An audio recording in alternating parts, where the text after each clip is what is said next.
Hello friends, my YouTube channel talk smart Harikishan Rajput पर आप सभी का स्वागत है। टुडेज टॉपिक, आज का जो हमारा विषय रहेगा वो आप सभी को याद रखना है, फ्यूचर इंडेफिनिट टेंस के एक्टिव से पैसिव बनाने के। इससे पहले हम आपके प्रेजेंट इंडेफिनिट और पास्ट इंडेफिनिट के एक्टिव से पैसिव बनाने के रूल बता चुके हैं। तो ये हमारा तीसरा भाग रहेगा फ्यूचर इंडेफिनिट। तो आइए इसे देखते हैं। सबसे पहले आपकी हेडिंग पड़ी हुई है इंग्लिश के पैसिव। ठीक, इंग्लिश के पैसिव की, इंग्लिश के जो पैसिव होते हैं उनके क्या रूल होते हैं। तो आइए देखते हैं एक्टिव वॉइस से पैसिव वॉइस बनाने के नियम। तो वो कुछ खास नियम है, तो उन्हें आज ये देखते हैं एक निगाह से। रूल नंबर 1 दिया गया कि जो कर्म ऑब्जेक्ट होता है उसे कर्ता सब्जेक्ट के स्थान पर लाएंगे। पहला नियम रखना याद। दूसरा रूल कह रहा है हेल्पिंग वर्ब 12 बिंग 34 के अनुसार लगाते हैं। ये 12 बिंग 34 क्या होता है याद रखना। 1 माने इंडेफिनिट, 2 माने कॉन्टिन्यूस, 3 माने परफेक्ट, 4 माने परफेक्ट कॉन्टिन्यूस। ठीक, परफेक्ट कॉन्टिन्यूस। तो अब 12 बिंग समझ गए कि अगर 1 माने इंडेफिनिट, 2 माने कॉन्टिन्यूस, 3 माने परफेक्ट, 4 माने परफेक्ट कॉन्टिन्यूस। यदि वाक्य इंडेफिनिट का हो तो हेल्पिंग वर्ब कॉन्टिन्यूस की लगाते हैं, और यदि वाक्य कॉन्टिन्यूस का हो तो हेल्पिंग वर्ब इसी की लगाते हैं, किंतु बींग और जोड़ देते हैं। वो ये कहना चाहते हैं यदि वाक्य कंटिन्यू का हो तो हेल्पिंग वर्ब तो वही रहेगी, लेकिन क्या जोड़ दिया जाएगा, बींग। और यदि वाक्य परफेक्ट का हो तो हेल्पिंग वर्ब परफेक्ट कंटिन्यू की लेते हैं। तीसरा रूल कह रहा है हमेशा थर्ड फॉर्म लगाते हैं। चौथा नियम कह रहा है शेष भाग लिख करके बाई का प्रयोग करते हैं। पांचवा रूल कह रहा है जो सब्जेक्ट करता होता है उसे ऑब्जेक्ट के स्थान पर लाते हैं। तो आपको इतना याद रखना है, 5 रूल दिए गए हैं। सबसे पहले जो वाक्य होता है इंग्लिश का, उसमें जो ऑब्जेक्ट होता है उसे आप सब्जेक्ट बनाएंगे। क्या बनाएंगे, सब्जेक्ट। और सब्जेक्ट के बाद रूल नंबर 2 कह रहा है हेल्पिंग वर्ब 12 बिंग 34 के अनुसार लगाएंगे। यदि मान लीजिए आपका वाक्य इंडेफिनिट का है तो हेल्पिंग वर्ब कॉन्टिन्यूस की लगा देंगे। मान लीजिए प्रेजेंट इंडेफिनिट का है तो क्या आएगा, is am are. Past indefinite का है तो यहाँ से कंटिन्यू की वाज वर आ जाएगा। फ्यूचर इंडेफिनिट का है तो वहाँ से विल बी शैल बी आ जाएगा। और अगर कंटिन्यूस का है तो हेल्पिंग वर्ब वही रहेगी, किंतु बींग और जोड़ देते हैं। और यदि परफेक्ट का है तो हेल्पिंग वर्ब परफेक्ट कंटिन्यू की लगाते हैं। तीसरा रूल याद रखना है कि हमेशा क्रिया की थर्ड फॉर्म लगाते हैं जब एक्टिव से पैसिव बनाते हैं। चौथा रूल रखना है याद कि शेष भाग दिया जाए कॉम्प्लीमेंट तो लगा दो, अन्यथा आप बाई लगा दो। शेष भाग लिख करके बाई का प्रयोग करते हैं। पांचवा रूल याद रखना है कि इसमें जो सब्जेक्ट होता है उसे ऑब्जेक्ट बनाते हैं। ठीक, ये 5 रूल याद रखने हैं। तो इसमें आगे दिया गया फ्यूचर इंडेफिनिट। तो आइए इसे देखते हैं। फ्यूचर इंडेफिनिट में ये कहा गया है कि अफर्मेटिव। तो इसका एक ट्रिक याद रखें कि एस माने सब्जेक्ट। इसमें आपको ध्यान रखना है कि एस बोला तो सब्जेक्ट और V1 बोला तो क्रिया की फर्स्ट फॉर्म, और उसके बाद होता है आपका ऑब्जेक्ट। अब ये V1 भी होती है, क्रिया की थर्ड फॉर्म भी होती है, क्रिया की फोर्थ फॉर्म भी होती है, क्रिया की 5 फॉर्म भी होती है। ये फॉर्में होती हैं, क्रिया की 5 फॉर्में होती हैं। कितनी होती, 5। क्रिया की first form, second form, third form, fourth form, 5 ये होती हैं। अब वो ये क्रम रहेगा कि जो ऑब्जेक्ट है उसे सबसे पहले सब्जेक्ट बनाएंगे। क्या बनाएंगे, सब्जेक्ट। उसके बाद हेल्पिंग वर्ब 12 बिंग बताई दी कि बाकी इंडेफिनिट का हो तो हेल्पिंग वर्ब कंटिन्यूस की ले लो, कंटिन्यू का हो तो हेल्पिंग वर्ब वही रहेगी, बिंग जोड़ दो। उसके बाद बताया गया थर्ड फॉर्म लगा दो, शेष भाग हो तो लगा दो। तो जैसे ये फिफ्थ फॉर्म होती है इसकी जगह क्या आएगी, थर्ड फॉर्म। जब भी एक्टिव की पैसिव बनाएंगे तो थर्ड फॉर्म हो जाएगा। फिर हमने कहा शेष भाग हो तो लगा दो, अन्यथा बाई लगा दो। और जो सब्जेक्ट है उसे क्या बना दो, ऑब्जेक्ट। तो ये क्रम याद रखना कि ऑब्जेक्ट को सब्जेक्ट बनाएंगे। क्रिया की कोई भी फॉर्म में हो आपको थर्ड फॉर्म लगानी होगी। उसके बाद सब्जेक्ट को ऑब्जेक्ट बनाना होगा। अब देखिए आप, जैसे ये फ्यूचर इंडेफिनिट है तो हेल्पिंग वर्ब किसकी आएगी, कॉन्टिन्यूस की। ठीक, तो सबसे पहले आपको याद रखना है कि जो ऑब्जेक्ट है उसे हम क्या बनाएंगे, सब्जेक्ट। और जो सब्जेक्ट है उसे हम ऑब्जेक्ट बनाएंगे। तो यहाँ पे एक चीज़ लिखिए, न्यू सब्जेक्ट। न्यू इसीलिए कहते हैं क्योंकि जो आपका क्रम चेंज हो जाता है, जो सब्जेक्ट होता है उसे ऑब्जेक्ट बनाते हैं, इसीलिए वो न्यू ऑब्जेक्ट हो जाता है। और जो ऑब्जेक्ट होता है उसे हम सब्जेक्ट बनाते हैं, इसलिए ये न्यू सब्जेक्ट हो जाता है, क्योंकि पुराना ही है। और ही की जगह हम बनाएंगे दिस प्रॉब्लम सब्जेक्ट, तो इसीलिए नया हो जाएगा ना, इसीलिए इसे न्यू बोलते हैं। तो सबसे पहले आप इसमें ऑब्जेक्ट ढूंढना है। बोला कि he will solve this problem, तो इसमें दिस प्रॉब्लम ऑब्जेक्ट है, इसे सब्जेक्ट बना दो आप। तो यहाँ पे क्या आएगा, दिस प्रॉब्लम। ठीक, अब ये फ्यूचर इंडेफिनिट का है तो हेल्पिंग वर्ब किन की आएगी, कॉन्टिन्यूस की, विल बी शैल बी। तो अब यहाँ पे आई भी है नहीं तो क्या आएगा, विल बी आ जाएगा। उसके बाद कह रहा है क्रिया की थर्ड फॉर्म, तो इसमें सॉल्व्ड हो जाएगा, सॉल्व्ड हो जाएगा ना। उसके बाद कह रहा है कि शेष भाग लगा दो, शेष भाग है ही नहीं तो आपको बाई लगाना होगा फिर। अब बाई के बाद कह रहा है जो सब्जेक्ट है उसे ऑब्जेक्ट बना दो, तो सब्जेक्ट ही है तो ही को जब ऑब्जेक्ट बनाएंगे क्या हो जाएगा, हिम, ऐसे बन जाएगा। इसीलिए इसे क्या बोलते हैं, न्यू ऑब्जेक्ट, क्योंकि ये सब्जेक्ट था है तो इसे हमने बना दिया ऑब्जेक्ट, तो न्यू ऑब्जेक्ट हो गया। तो एक बार फिर देख लो, ये जैसे ऑब्जेक्ट था इसे हमने सब्जेक्ट बनाया, इसलिए ये क्या हो गया, न्यू सब्जेक्ट। अब इसी के अनुसार हमने क्या लगा दी, विल बी, क्योंकि सेल भी आएगा नहीं, आई भी है नहीं, ठीक। उसके बाद क्रिया की थर्ड फॉर्म, शेष भाग है नहीं तो हमने बाई लगा दिया। उसके बाद जो हमारा ही करता था उसे हमने ऑब्जेक्ट बना दिया, ठीक। आगे देखिए आप, इसमें भी ऑब्जेक्ट उठाइए, ए लेटर उठा लो, है ये भी तो पहला ही उठा लो, क्यों आप चक्कर में पड़ोगे। तो ए लेटर, ठीक, ए लेटर एक, अब इसमें बिल, इसमें भी बिल भी आएगा क्योंकि सेल आएगा नहीं, तो यहाँ से आप बिल भी लगा दो, ठीक। अब आप कह रहा है क्रिया की थर्ड फॉर्म, तो यहाँ पे हो जाएगा रिटन,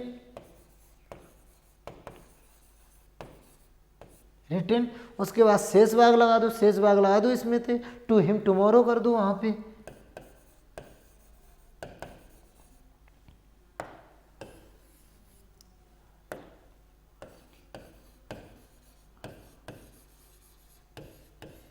फुल स्टॉप हो जाएगा, ठीक। फुल स्टॉप नहीं, अभी क्या लगाना पड़ेगा, शेष भाग बाद, अब आपको लगाना होगा बाई, क्या लगाना होगा, बाई, भाई इस कह रहा है शेष भाग लगाने के बाद क्या लगाएंगे, बाई। और उसके बाद जो सब्जेक्ट वी है तो वी को ऑब्जेक्ट करेंगे तो क्या हो जाएगा, अस, ये हो जाएगा, ठीक। एक बार फिर देख लो, इसमें हमारा ऑब्जेक्ट था ए लेटर, इसे बना दिया हमने सब्जेक्ट, इसी के अनुसार हमने लगा दिया विल बी, क्रिया की थर्ड फॉर्म लगा दी, इसमें शेष भाग था इसलिए हमने लगा दिया। उसके बाद हमने बाई लगा दी, जो हमारा कर्ता दिस प्रॉब्लम, वो सॉरी वी था, वी को हमने कर्ता को क्या बना दिया, ऑब्जेक्ट, ऑब्जेक्ट को सब्जेक्ट हो जाता है, तो इसे हमने क्या बना दिया, सब्जेक्ट। तो यहाँ पे, और जो ऑब्जेक्ट था उसे हमने सब्जेक्ट बनाया और इसे ऑब्जेक्ट बना दिया, तो हमारा वी का क्या हो गया, अस, ठीक। आगे समझिए, जो वी हमारा कर्ता रूप था इसे हमने कर्म बनाया तो क्या हो गया, अस। इसी प्रकार अब रूल नंबर 2 देखिए आप,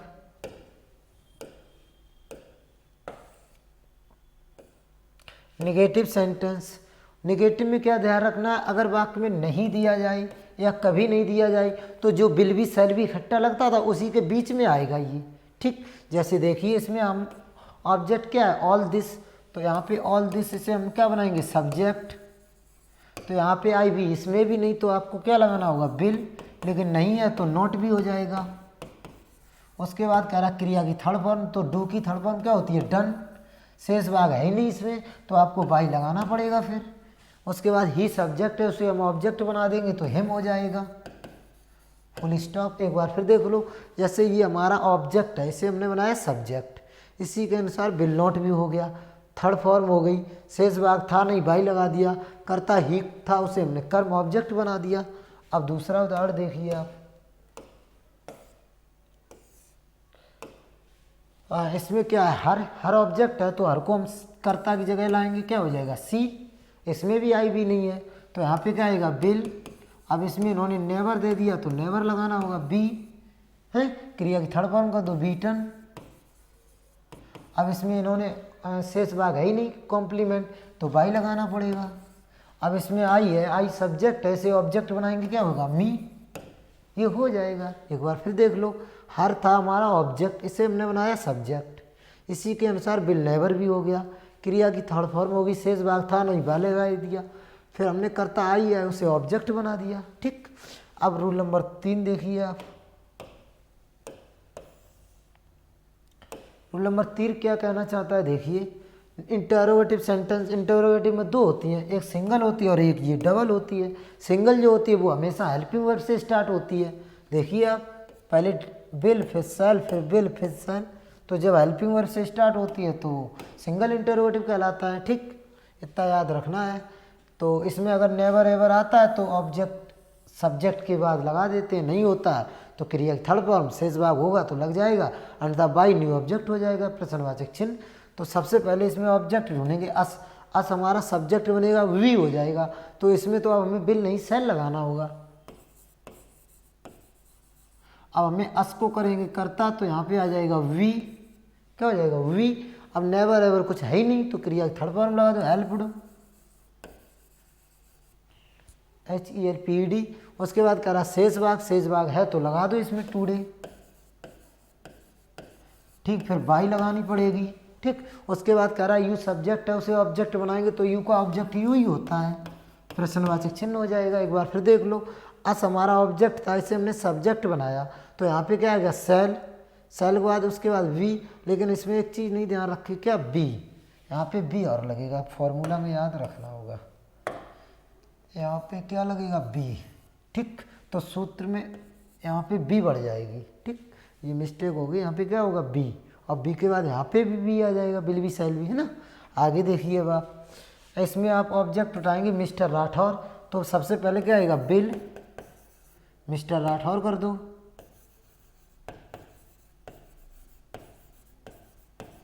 अब यहाँ पर नोट है, हाँ नोट दिया गया इस वाक्य में, तो नोट तो लगाना पड़ेगा आपको। और बी भी आएगी, ये बी आ जाएगी यहाँ पे। उसके बाद आपको लगाना होगा क्रिया की थर्ड फॉर्म, मीट की थर्ड फॉर्म मैट हो जाएगी। शेष भाग भी इसमें लगाना पड़ेगा, नाव है तो लगा दो, फिर बाई लगानी पड़ेगी। अब इसमें कर्ता आई है, तो इसे ऑब्जेक्ट करेंगे, क्या हो जाएगा मी, प्रश्नवाचक चिन्ह। एक बार फिर देख लो, मिस्टर राठौर ऑब्जेक्ट को हमने सब्जेक्ट बनाया, तो इसीलिए बिल, फिर नोट था इसलिए नोट आ गया, फिर बी इधर आ गई, मिलना थर्ड फॉर्म मैट हो गई, शेष भाग नाव हो गया, फिर बाई लगा दी, फिर हमारा जो आई सब्जेक्ट था उसे हमने ऑब्जेक्ट बना दिया, प्रश्नवाचक चिन्ह। इसमें कह रहा बिल सी नेवर टॉक सच स्टूडेंट, तो इसमें उठाएंगे सच स्टूडेंट, तो आई भी है नहीं इसमें भी, तो बिल आ जाएगा। सबसे पहले आप बिल लगा दो, फिर सच स्टूडेंट्स, सच स्टूडेंट्स हो गया। अब ये देखो नेवर एवर नोट कुछ है नहीं, नेवर एवर नोट कुछ है नहीं, तो आपको क्या लगाना होगा, हाँ इसमें नेवर दिया गया, नेवर एवर नोट में क्या दिया गया नेवर, तो आपको लगाना पड़ेगा नेवर, ठीक। नेवर के बाद आप कह रहा है क्रिया की थर्ड फॉर्म, तो इसमें टॉक है, टॉक की थर्ड फॉर्म क्या हो जाएगा टॉक्ड, ठीक। थर्ड फॉर्म टॉक्ड हो गई। शेष भाग लगाना होगा, आप नाव कर दो इसमें, ठीक। और उसके बाद क्या लगाना बाई। उसके बाद सब्जेक्ट ढूंढना, सी का ऑब्जेक्ट करेंगे, क्या हो जाएगा हर, इसे प्रश्नवाचक चिन्ह लगा दो। एक बार फिर देख लो, ये हमारा ऑब्जेक्ट, इसे बनाया हमने सब्जेक्ट, इसीलिए लग गया बिल। उसके बाद नॉट नेवर था लगाना पड़ेगा, हाँ एक चीज़ क्या लगेगी बी, बी बार बार भूल जाते, क्या आएगी बी, क्योंकि बिल भी सेल भी आती है इसमें कंटिन्यू की, तो नेवर बी, फिर आ जाएगी टॉक्ड, फिर नाव बाई हर हो जाएगा। इसमें भी देखो, सबसे पहले ऑब्जेक्ट क्या है सच फ्रूट्स, तो आएगा बिल, उसके बाद सच फ्रूट्स, फ्रूट्स। अब इसमें एवर दे दिया गया, तो एवर लगा दो यहाँ पे। अब की बार ध्यान रखना बी, ठीक। उसके बाद क्रिया की थर्ड फॉर्म लगा दो वॉट, वॉट। शेष भाग इसमें क्या है नाव, तो लगाना पड़ेगा अब आपको, फिर लगा दो बाई। अब करता क्या है इसमें आई, तो आई को ऑब्जेक्ट करेंगे, क्या हो जाएगा मी, प्रश्नवाचक चिन्ह। एक बार फिर देख लो, इसमें हमारा ऑब्जेक्ट था, इसे हमने बनाया सब्जेक्ट, तो आई भी है नहीं, तो बिल लग गया, तभी की एवर लग गई, फिर बी लगा दी, थर्ड फॉर्म हो गई, शेष भाग हो गया, बाई कर दिया, करता आई थी, इसको हमने ऑब्जेक्ट बना दिया। रूल नंबर 4 देखिए अब आप, रूल नंबर 4 क्या कहना चाहता है देखिए। इंटरोगेटिव में ये दी गई डबल इंटरो, डबल में क्या होता है, जब भी क्वेश्चन वर्ड दिया जाए, जैसे when, why, whom, what, how, ये दिए जाएं तो इनकी अंग्रेजी पहले लगा देते हैं, ठीक। जैसे व्हेन, ठीक। अब वही वाला याद रखना है। अब ऑब्जेक्ट ढूंढना, ऑब्जेक्ट क्या है द बेल, तो आई भी है नहीं, तो क्या आएगा बिल आएगा, तो यहाँ पे आप बिल लगा दो। इसे हमें कर्म को क्या बना दो करता द बेल, ठीक। उसके बाद कह रहा है नेवर एवर अगर वाक्य में है तो लगा दो। अब इसमें कहीं नेवर एवर है ही नहीं, तो फिर तो आपको बी लगानी पड़ेगी, ठीक। बी के बाद क्रिया की थर्ड फॉर्म लगा दो रंग, ठीक। रंग। अब शेष भाग लगा दो नाव, फिर क्या लगा दो बाई। अब ये कह रहा है कि कर्ता द पियोन लगा दो, इसे ऑब्जेक्ट बना दो, द पियोन,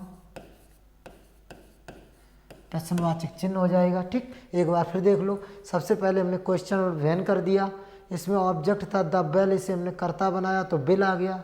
ठीक, फिर नोट वोट है नहीं तो बी लगा दी, क्रिया की थर्ड फॉर्म रंग हो गई, शेष भाग लगा दिया, बाई लगा दिया, कर्ता को कर्म बना दिया हमने। ठीक, आगे देखिए, सबसे पहले क्वेश्चन वर्ड लगा दो वाई। ठीक, इसमें ऑब्जेक्ट क्या है, स्वीट फ्रूट, सच स्वीट फ्रूट, ऐसे मीठे फल, तो इसे हम ऑब्जेक्ट को क्या बनाएंगे, सब्जेक्ट। तो आई भी है नहीं तो क्या आएगा, बिल, तो सच स्वीट फ्रूट्स। अब उसके बाद अब कह रहा नेवर एवर नोट, तो इसमें नोट दे दिया गया तो नोट लगाना पड़ेगा आपको, फिर बी लगा दो। ठीक, उसके बाद क्रिया की थर्ड फॉर्म लगा दो, गिवन। शेष भाग देखो, इसमें क्या बचा, टू देम, ये लगा दो आप। फिर शेष भाग बाई लगा दो, इसमें कर्ता ढूंढो, क्या है, ही, तो ही को अब जब ऑब्जेक्ट बनाएंगे तो क्या होगा, हिम, प्रश्नवाचक चिन्ह। एक बार फिर देख लो, सबसे पहले हमने क्वेश्चन वर्ड लगाया, फिर हमने इसे कर्म को कर्ता बनाया, इसी के अनुसार बिल लगा दिया, नोट था लगाना पड़ा, फिर बी हो गया, क्रिया की थर्ड फॉर्म हो गई, शेष भाग भी लगा दिया, कॉम्प्लीमेंट भी लगा, वो बाई लगा दिया, कर्ता था ही, उसे हमने कर्म भी बना दिया। अब रूल नंबर 5 देखें आप। रूल नंबर 5 क्या कहना चाहता है, देखिए जरा। रूल नंबर 5 कह रहा है हु को क्या करेंगे, बाई होम। जो हु होता है ये स्वयं कर्ता होता है। जब कोई स्वयं कर्ता है और क्वेश्चन वर्ड हो तो उसे हम कर्ता को क्या बनाएंगे, ऑब्जेक्ट। तो जो क्वेश्चन वर्ड ऑब्जेक्ट बनेगा वो तो आगे ही बनेगा, जब आगे बाई लगा देंगे तो पीछे नहीं लगानी पड़ेगी। फिर जैसे देखिए, हु को कर दो बाई होम, ये हमारा क्या था, कर्ता, इसे हमने बना दिया ऑब्जेक्ट। और इसमें जो ऑब्जेक्ट है उसे बनाओ कर्ता, ऑल दिस, तो इसमें क्या आएगा, बिल, और ये बना दो हम सब्जेक्ट। अब सब्जेक्ट के बाद कह रहा है नोट, नोट वाक्य में है ही नहीं तो बी लगा दो, फिर क्रिया की थर्ड फॉर्म, डू की थर्ड फॉर्म, डन कर दो। अब इसमें शेष भाग है नहीं तो प्रश्नवाचक चिन्ह लगा दो। अब बाई लगेगा नहीं क्योंकि बाई हमने आगे लगा दिया। इसी प्रकार ये हु को कर दो बाई हूँ। ठीक, इसमें भी ऑब्जेक्ट ढूंढिए, मी को आई करेंगे तो क्या आएगा, सैल, ये सब्जेक्ट बना दो। नोट इसमें दिया गया तो लगाना पड़ेगा, नोट बी, क्रिया थर्ड फॉर्म कर दो, टीच, टीच की थर्ड फॉर्म टीच्ड हो जाएगी। उसके बाद शेष भाग लगा दो इसमें, तो शेष भाग क्या है, on the way, on the way, अब की नाव लग जाएगी, फिर बाई कर दो। हाँ, बाई तो आगे आपका लग ही चुका है, बाई नहीं आएगा तो यहाँ पे प्रश्नवाचक चिन्ह कर दो। एक बार फिर देख लो, हु को कर गया बाई हूँ, आई भी, मी को हमने जब सब्जेक्ट बनाया तो सेल लगा दिया, आई हो गया, नोट था इसलिए लग गया, बी क्रिया की थर्ड फॉर्म हो गई, फिर ये हमारा शेष भाग लग गया, प्रश्नवाचक चिन्ह। ये आज का फिनिश हो गया। That's all watching, thanks so much.